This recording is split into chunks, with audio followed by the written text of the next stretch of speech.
Well, Paul, very pleased to come out of that with a victory, I guess, with a difficult evening. Several changes had to be made, and in the end, you came out on top. Yeah, I've got to give enormous credit to our players. I think the last 45 minutes, including the last 15 minutes of the real game, plus extra time, we had Dundas centre half, Mankwa centre half, Gomez at left back, and young Max at right back. I mean, it was to lose Simon Downer and Dean Beckwith and Ben Jefford all in the game through injury I thought it was a remarkable effort from the team to get going, and when the referee gives them a soft penalty in the 93rd minute, most teams would have crumbled.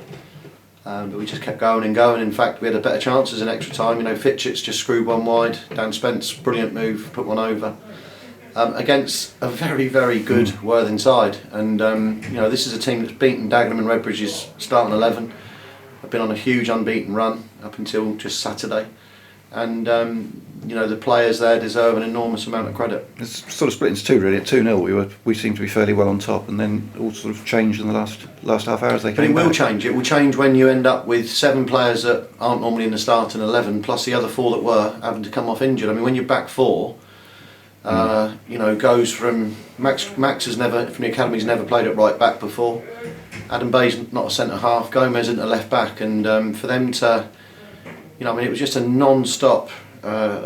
Almost looking at our sheet to see who could play in the centre half position, because no one could actually play there. I mean, I think we made about 86 changes during the game, and in the end, we had to just say who feels they could do it. I think Dundo ended up there with a Mankwa for the extra time, and we managed to get Adam May back into midfield, and that was a masterstroke, because May was sensational tonight for the whole game, and then for him to to get the winner was fitting, and he thoroughly deserves it. He's got better and better.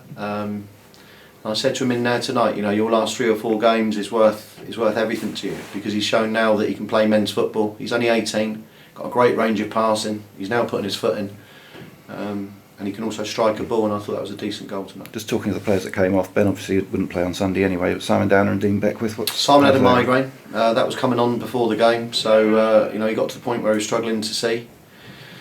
So he had to come off. Ben Jefford started to feel the hamstring just tightening, and the biggest blow is probably Dean Beckwith, because Dean actually has tugged his hamstring. So that's the biggest blow of tonight. I don't think he'll be fit for Sunday. But in the end, getting through and still in 2 cup Remarkable competitions, and it's remarkable that last 16 of the trophy. Yeah, that this team's got through that game tonight, because they're a good side as well, and would have been hard. It'd been hard enough to have beaten them with our normal starting 11 or 14, if you like, but we had to dig deep into reserves.